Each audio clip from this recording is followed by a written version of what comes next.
When the Canadian Staff Band went to Pittsburgh, not too long after we'd been formed, we played in the morning at the Anglican Church. In the afternoon we went to a maximum security prison, and at night we were with the Baptists. Take your pick, I was going to say, but that would be naughty. When we went to the prison, there had been a riot there the week before we got there, and they tried to burn the place down. Not that they knew we were coming, but still, they had done that.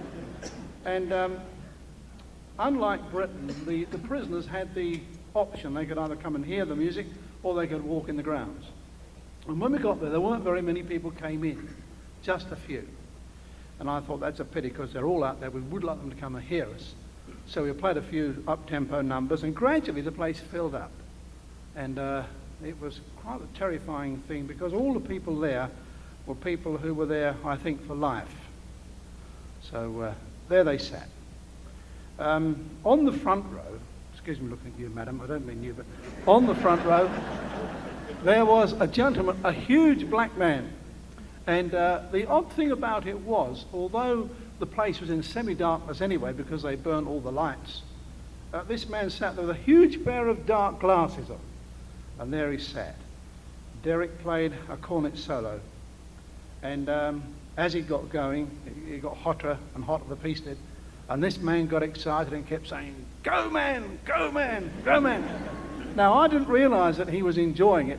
So seeing I got my back to the audience, I was a little bit nervous about what was happening. Anyway, we got to the end, and this man led the clapping. He stood up and he cheered and he clapped and he yelled, asking for more. More, more, he kept saying. Well, of course, I remember the Salvation Army regulation that you couldn't have a piece no encores. And I was about to tell him when I saw how big he was.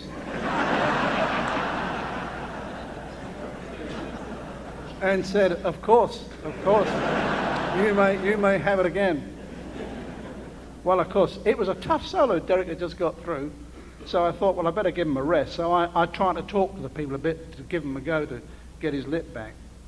And this man said to me, "We got a band here in the prison." "Oh," I said, "that's interesting. What do you play?" "Baritone," he said. I thought, yes, that's what all baritone players... Anyway, I left that. And yes, baritone, he said. Then he looked at Derek and he said, "We could do with you in our band." And Derek said to him, this is a classical line, Derek said, "What do I have to do to get in?"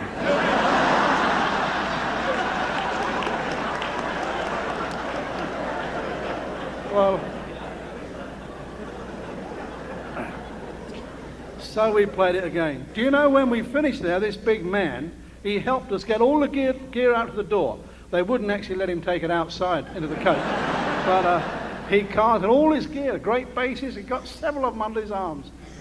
Well, Derek, he's now going to play a solo that I did for him when I lived here.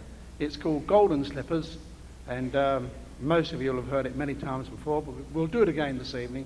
And it's based upon an old spiritual, "I got shoes, you got shoes, all God's children got shoes." So here's Derek to play for us, Golden Slippers.